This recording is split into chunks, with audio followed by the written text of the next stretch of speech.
봅시다. 누가 큰 자입니까? 여러분 2019년 1월에 우리나라에서 이 가버나움이라는 제목을 가진 영화 한 편이 개봉을 했습니다.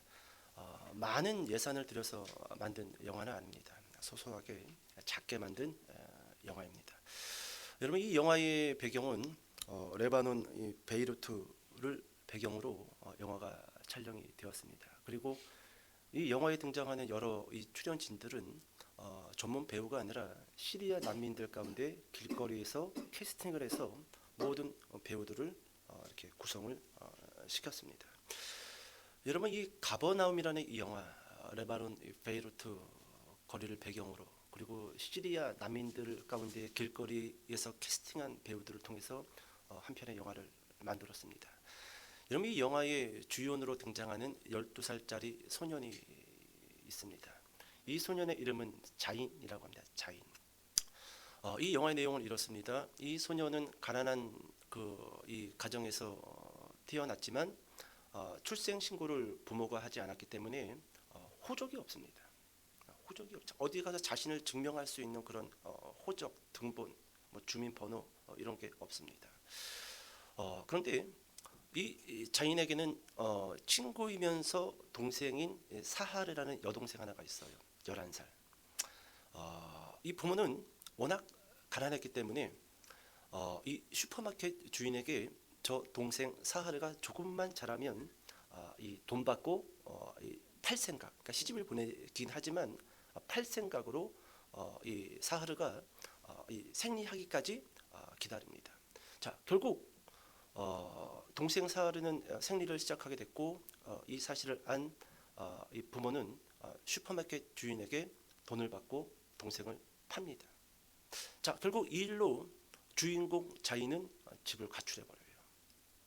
어떻게 동생을 저 큰 어른에게 이제 11살 된 동생을 돈 받고 팔 수 있느냐? 죽으면 죽었지. 죽으면 죽었지. 어떻게 동생을 11살 먹은 그 애를 팔 수가 있느냐? 가출해 버려요. 자, 그렇게 집을 가출해서 이 자인은 이 베이루트 시내를 떠돌아다닙니다. 길거리 신세로. 그러면서 여러 이 난민들 그리고 거리의 노숙자들을 만나면서 그들과 함께 희노애락이라는 짧은 그 시간을 보내요. 자, 그러다가 한 소식이 들리는데 동생 사하르가 임신 중 사망했다라는 소식을 들어요.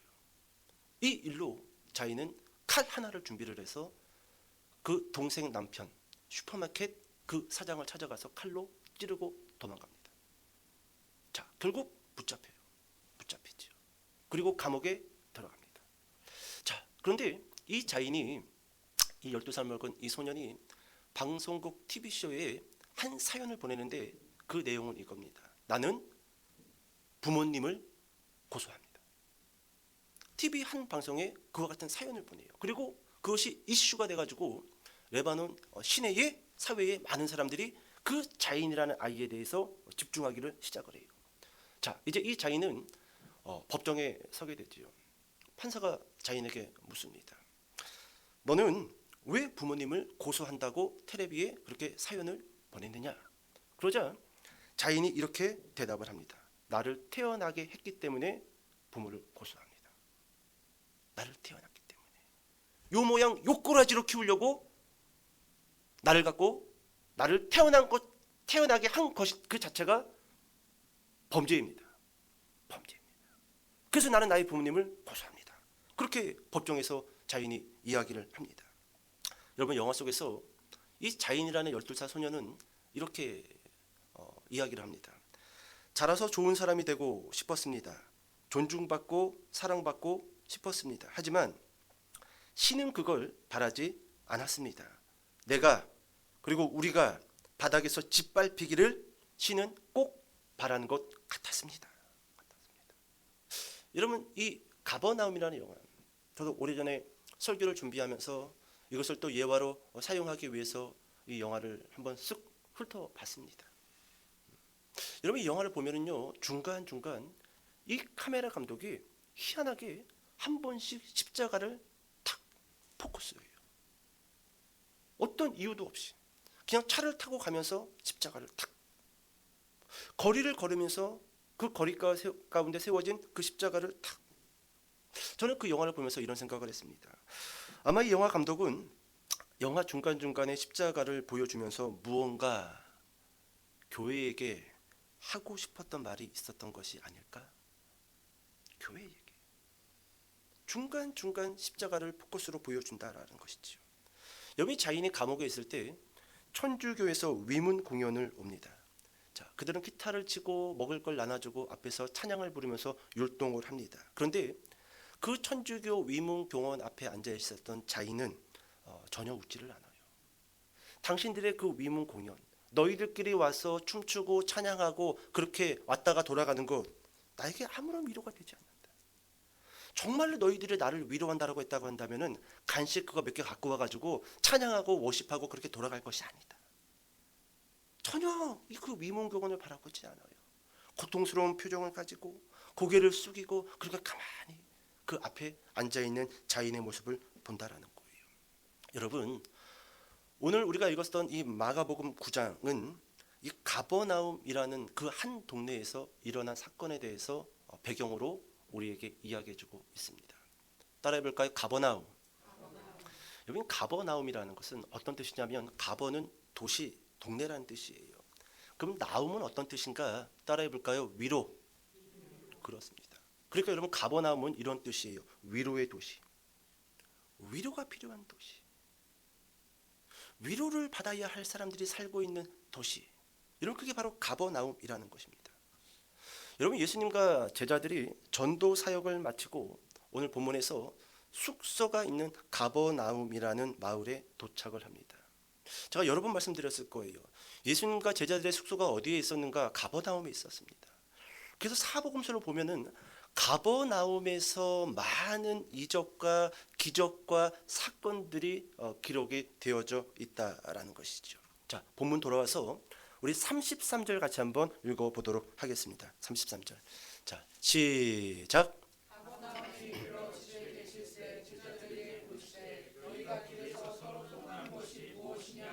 아멘. 여러분 예수님과 제자들이 전도 사역을 마치고 숙소가 있는 가버나움에 도착을 했습니다. 그리고 집에 들어가셨어요. 자, 집에 들어가시고 자, 예수님이 느꼈을 때 좀 집안 공기가 무거웠던 것 같습니다. 이놈들이 전에는 전도 사역 마치고 들어오면 시끌시끌하고 막 내가 먼저 씻니, 네가 먼저 씻니, 냉장고에 뭐 있니? 물론 냉장고가 있었던 시대는 아닙니다. 뭐 먹을 거 있니 없니? 우리 보통 그러잖아요. 어디가 어떤 일정을 마치고 돌아오면은 막 피곤하니까 샤워하고 옷 갈아입고 또 맛있는 거 해 먹자. 공기가 늘 붕 떴단 말이죠. 근데 그날따라 공기가 무거워요. 자, 예수님이 제자들에게 질문을 합니다. 너희들 아까 전에 가버나움 숙소로 돌아오기 전에 길에서 언성이 높던데 너희들끼리 무슨 이유 때문에 그러냐? 왜 서로를 향하여 언성을 높이고 그렇게 큰 목소리를 냈던 것이냐? 예수님이 탁 그 집안에서 제자들을 향하여 질문을 던진 겁니다. 자, 그러자 여러분 제자들은 서로 빼꼼히 눈치만 보면서 아무 대답하지 못하는 거예요. 묵묵부답, 묵묵부답. 여러분 성경에는 이렇게 그 이유에 대해서 우리에게 설명을 해주는데 여러분 34절을 가서 보시게 되면은 그들이 잠잠하니 이는 길에서 서로 누가 크냐 하고 쟁론하였음이라. 이유가 뭐였어요? 싸웠던 이유? 누가 크냐.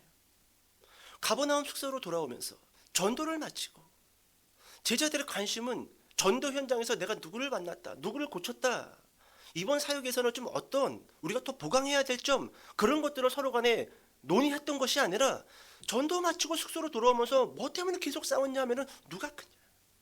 지금 뭐 하고 있는 거예요? 서열 정리하고 있는 거예요. 교회 안에서 서열 정리하고 같은 공동체 안에서 네가 크니, 내가 잘났느니, 누가 일을 더 잘하느니, 누구는 일을 못하느니, 이러면 서열 정리하고 있었다라는 거예요.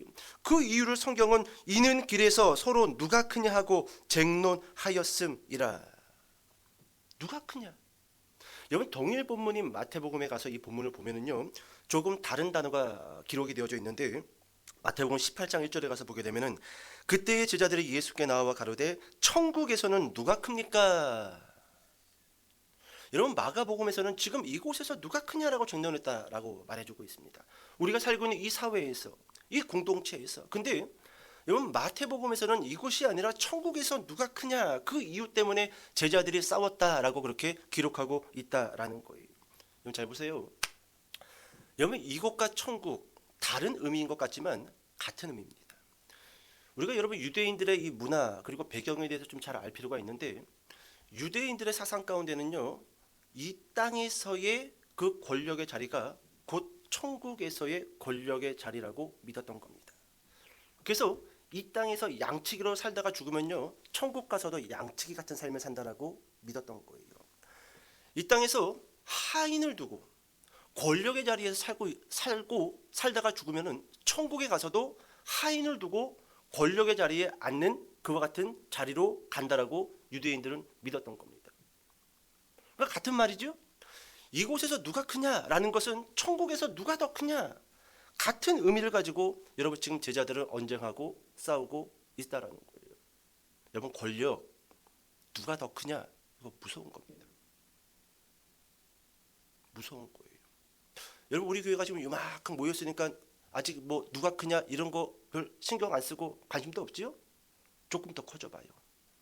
그리고 여러분들하고 비슷한 스타일의 연배의 사람들이 쏙쏙 들어와서 여러분 교회에서 활동하는 순간 그때부터 눈 뒤집어집니다. 그때부터 눈 뒤집어져. 이게 여러분 아닌 것 같아도 사람이 모인 자리에는요 누가 크냐 누가 더 잘하느냐 누가 더 못하느냐 누가 더 지혜롭냐 이거는 지어버릴래야 지어버릴 수 없는 사회적 문제 심지어 교회적 문제라는 거예요. 그럼 목회자는 안전한가? 천만의 말씀이에요. 가장 치열하죠. 뭐 저희 교회야 이 사역자가 저 혼자밖에 없으니까 뭐 비교 대상이 없잖아요. 근데 부교역자들이 들어오고 부목사가 들어오고 전도사님들이 들어오고 그러면요 제 안에도 여러분 누가 크냐라는 이 제자들의 이 싸움이라는 이 문제가요 갑자기 쑥 들어옵니다.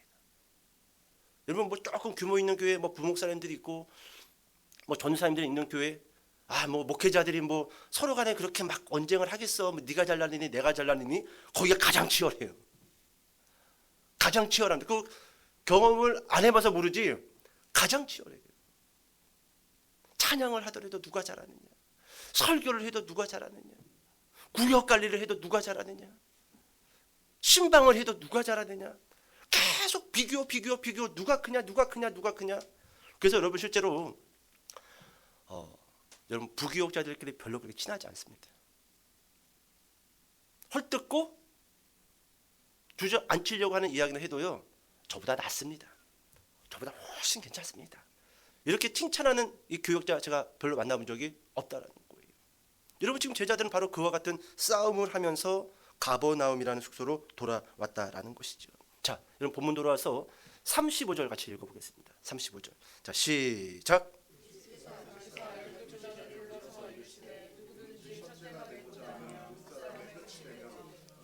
섬기는 자가 되어야 하리라 하시고 아멘. 자, 앞을 볼까요? 여러분 예수님은 제자들이 무엇 때문에 목소리를 높인지 그것에 대해서 알고 있었습니다. 자, 이제 머뭇머뭇거리고 있는 그 제자들을 향하여 예수님이 너희들 다 이리 와봐. 그럽니다. 옷 갈아입어. 나중에 갈아입어. 다 모여. 다 그렇게 앉힙니다. 자, 그리고 이제 예수님이 한마디 하시는 거예요. 너희 중에 누가 크냐 그에 관심이 있냐? 더 높은 자리로 올라가는 것이 너희의 소망이냐? 남들을 무시하는 자리에 올라가는 것이 너희가 생각하는 꿈이냐? 자, 그러면 너희들이 생각하는 그 높은 자리 누가 크냐? 그 비법에 대해서 내가 말씀해 주겠다. 그러면서 이제 예수님이 입을 열어서 이야기를 하는데 여러분 35절 방금 읽었던 본문 후반부를 보면은 예수님이 이렇게 말씀하십니다. 첫째가 되고자 하면 무사람의 끝이 되며 무사람을 섬기는 자가 되어야 하리라 하시고 여러분 여기 두 개의 단어를 우리가 기억할 필요가 있어요. 첫째가 되고 싶으냐? 사람들을 무시하는 자리에 올라가고 싶으냐? 교회 공동체에서 네가 가장 일 잘하고 가장 지혜롭고 성령 충만한 사람으로 그렇게 소문나고 싶으냐? 그래? 그럼 내가 그 비법에 대해서 알려주겠다. 제자들끼리 쫑긋 세우지요. 자, 여러분 두 개의 단어를 기억하세요. 끝 그리고 섬김. 처음이요 끝이요? 끝. 두 번째 단어는 섬김. 첫째가 되고 싶으면 맨 끝에 가서 앉아라.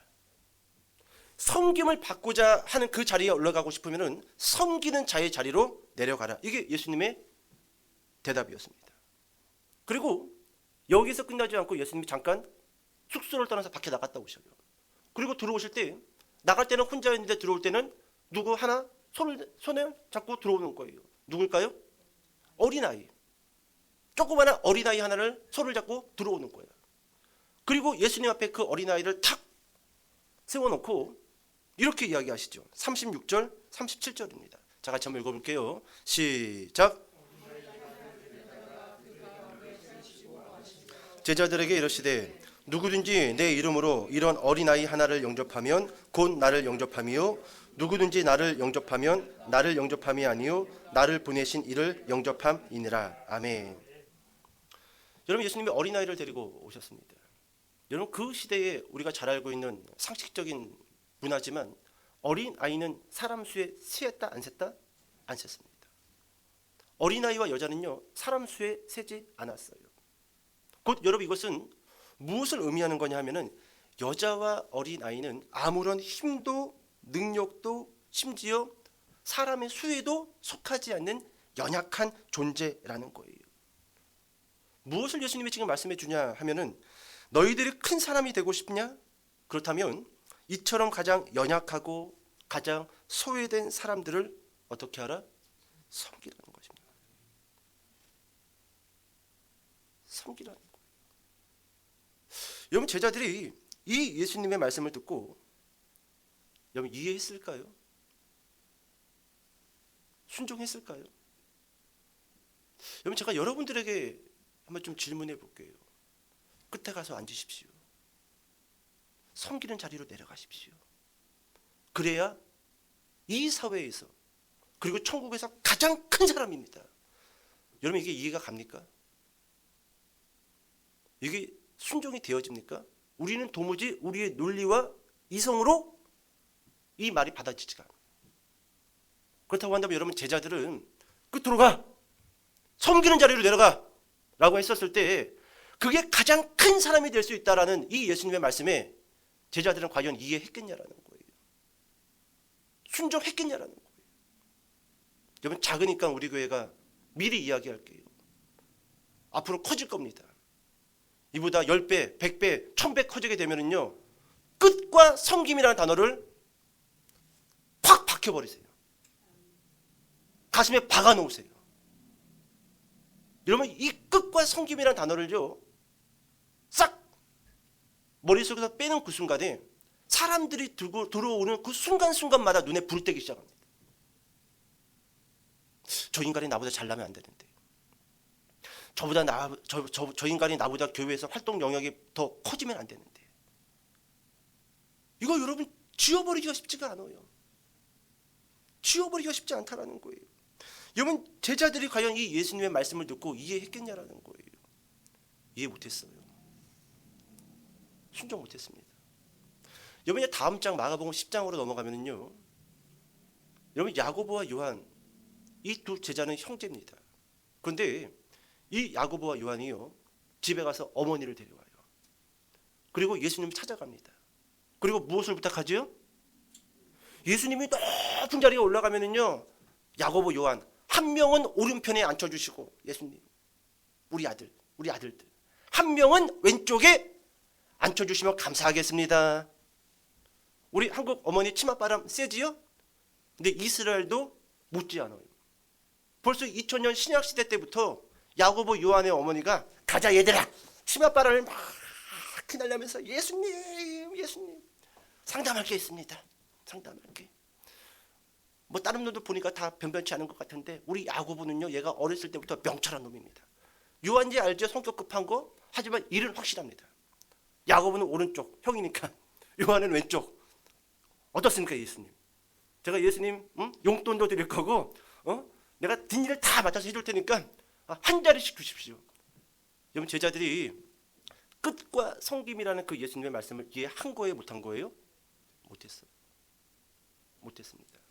여러분, 결국 여러분 예수님은 이와 같은 제자들의 모습을 보면서 고민하기 시작하는 거죠.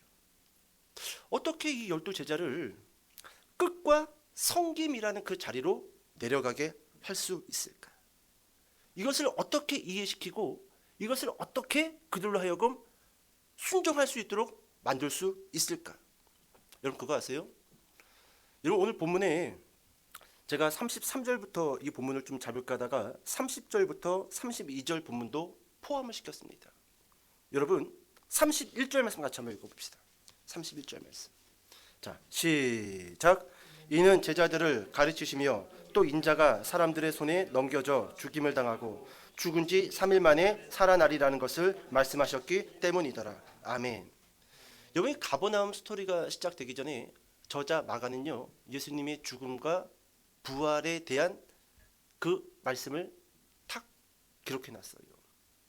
그리고 예수님의 죽음과 부활에 대해서 제자들에게 알려줬는데 제자들은 그 말씀이 무슨 말인지 그리고 그 말씀을 듣고 두려워하였다라고 기록을 하고 있습니다. 그리고 가버나움 스토리가 시작되어지는데 여러분 앞을 보세요. 앞을 보세요. 여러분 어떻게 이 제자들을 끝과 성김이 가장 큰 자리로 올라가는 그 이름을 이해시키고 순종시킬 수가 있는가? 여러분 저는 이 질문 앞에서 본문을 붙들고 엄청 고민을 많이 했어요. 엄청 고민을 많이 했어요.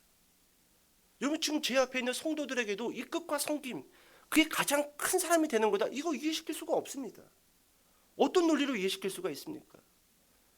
어떤 논리로 여러분들을 순종시킬 수 있냐라는 거예요. 근데 여러분 이 마가가 예수님의 죽음과 부활을 먼저 설명하고 가버나움 스토리로 들어간 거기에 여러분 그 이해와 순종의 키가 있다라는 거예요. 여러분 제자들이 언제 끝과 성김의 자리가 가장 큰 사람이 되는지 여러분 그것을 언제 이해했냐면 예수님이 죽으시고 부활하신 사건을 목격했을 때 바로 끝이 가장 큰 자리로 올라가는 것이고 섬기는 자리가 가장 큰 섬김을 받는 자리로 가는 지름길이라는 것을 알게 됐다라는 거예요. 여러분 누가복음 마지막 장에 가서 보면은요, 아니 읽지 않을 거예요. 여러분 부활하신 예수님이 제자들을 찾아오십니다. 그리고 저자 누가는 부활하신 예수님이 제자들에게 상당히 많은 말씀을 가르쳤다라고 기록을 하고 있다라는 거예요. 저는요 부활하신 예수님을 만났고 그분에게 수많은 베일에 감춰졌던 말씀을 제자들이 가르침 받았을 때 저는 비로소 마가복음 9장 35절이 무슨 말씀인지 제자들이 이해했다라고 저는 그렇게 생각합니다. 이게 무슨 말이냐면은 여러분 무사람의 끝이 되는 것이 어떻게 첫자가 될 수 있는지, 섬기는 자가 어떻게 가장 큰 사람이 되는지 제자들이 바로 부활하신 예수님을 만남으로 인해서 이해했고 순종할 수 있게 됐다라는 거예요. 그 키가 어디 있다고요? 따라해 봅시다. 십자가의 죽음과 부활. 그렇습니다. 여러분들 좀 이해 가셔요? 제가 어렵게 설명했는데 십자가에서 죽으신 그 예수 그리스도, 여러분 제자들은 가장 큰 사람이 되기를 원했어요. 이 땅에서 권력의 자리를 올라가기를 원했단 말이지요. 그래서 예수님을 이용했던 겁니다. 근데 그 예수가 십자가에서 죽고 없어져 버린 거예요. 닭 쫓던 개 어디 쳐다봐요? 지붕 쳐다보는 거예요. 예수님이 살아계셔야지 내가 권력의 자리에 올라가는데, 근데 예수님이 십자가에서 죽으심으로 인하여 모든 이 땅의 욕망이 산산조각 나버린 겁니다. 이제 끝났구나. 근데 3일 후 그 죽으신 예수님이 부활하셨지요? 여러분 사도행전에 보면은요, 스데반 집사가 돌에 맞아 순교할 때 영안이 열려요. 그리고 하늘에서 하나님의 모습이 보입니다. 그런데 저자 누가가 사도행전에서 어떻게 기록하고 있냐면 그 영안이 열려 하늘에 계신 하나님이 쫙 보이는데 그 하나님 우편에 누가 앉아 계신 거예요? 예수님. 이해 가셔요? 여러분 예수님이 말씀하시는 그 끝자리와 성김의 자리는요, 우리가 오해하는데 그냥 맨 끝에 가서 그냥 앉으라는 거가 보구나. 교회 가면은 남이 차려준 밥 먹지 말고 밥 차리라는 거 보구나. 여러분 그런 의미일 수도 있습니다. 그런데요, 예수님이 말씀하시는 그 끝자리, 무사람을 섬기는 그 끝자리는 십자가를 짊어매고 영적인 무지 가운데 죽어가는 그 모든 영혼들을 섬기는 자리로 가라는 거예요. 단순히 끝자리에 가서 머뭇머뭇거리는 자리가 아니라 남이 차려주는 거 따박따박 먹고 남들을 챙기는 그런 섬기는 자리가 아니라 예수님이 말씀하시는 그 끝과 섬김은요, 나의 십자가를 짊어지고 모든 영혼들을 섬기는 그 끝자리. 그래서 여러분, 성경은요 무사람을 섬기는 자리라고 해요. 무사람. 이 무사람은 어떤 사람일까요? 하나님 나라 밖에 버려져 있는 사람들. 그 자리에서 십자가를 짊어지고 섬기는 삶을 살았을 때 결국 예수님이 누구 우편에 서 있었다고요?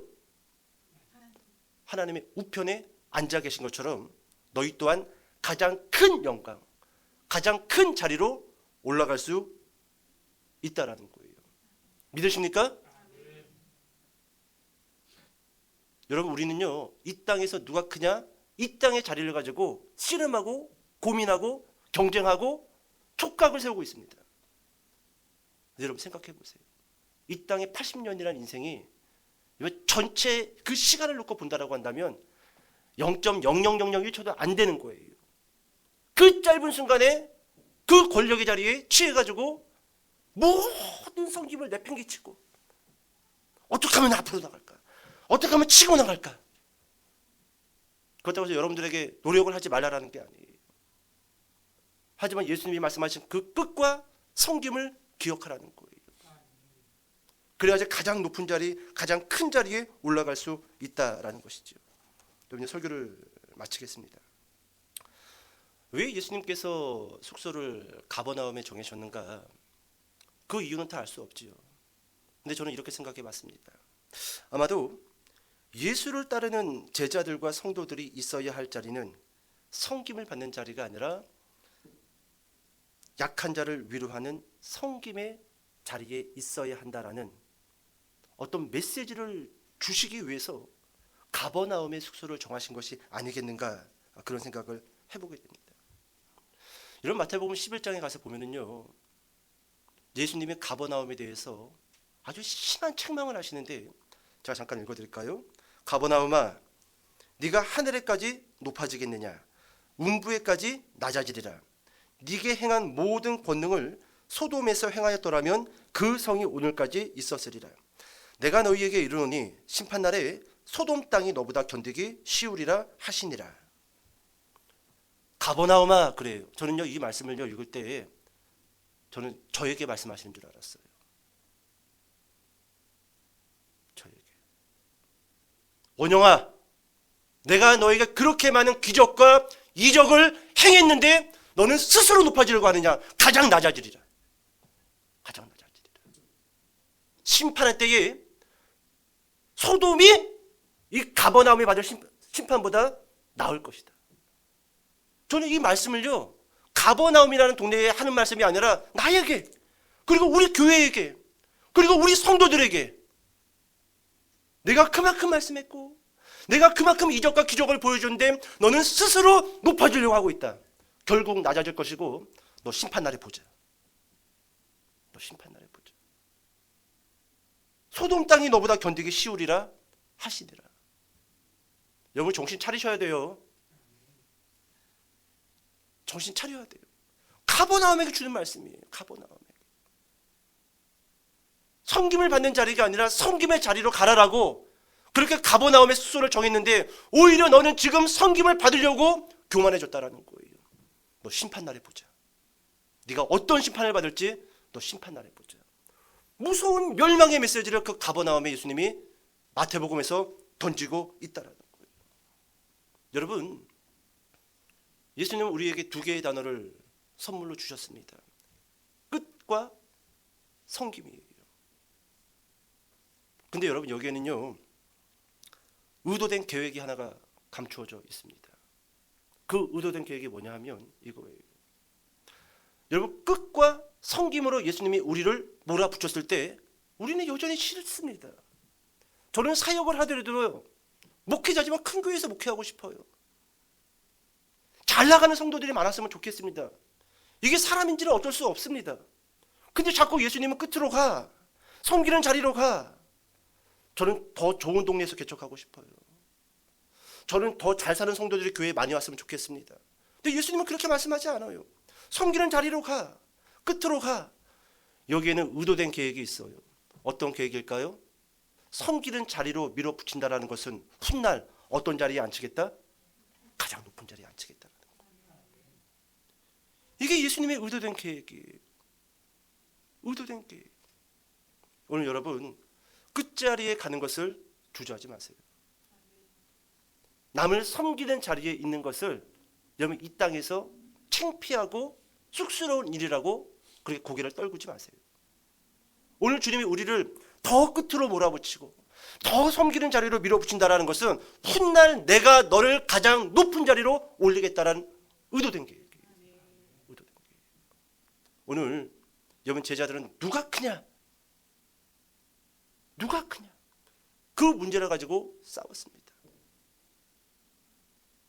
여러분 지금도 많은 예수를 믿는다라고 하는 사람들은요, 큰 교회, 큰 교회, 큰 교회로 모이고 있어요. 작은 교회, 개척한 교회, 이제 희망을 찾아보기 힘듭니다. 사람들의 관심이 다 어디에 있어요? 큰 교회, 큰 곳, 높은 곳. 그곳에 가면은 무엇을 받을 수 있으니까요? 섬김을 받을 수 있으니까. 근데 여러분 그렇지 않아요. 오늘 예수님이 끝과 섬김이라는 단어를 우리에게 던져줬을 때 오늘 우리는 그것을 향하여 걸어가야 돼요. 가장 높은 자리로 올라갈 수 있는, 훗날 가장 큰 영광과 섬김을 받을 수 있는 곳, 바로 그 자리가 어떤 자리다? 끝자리, 그리고 섬기는 자리라는 것이죠.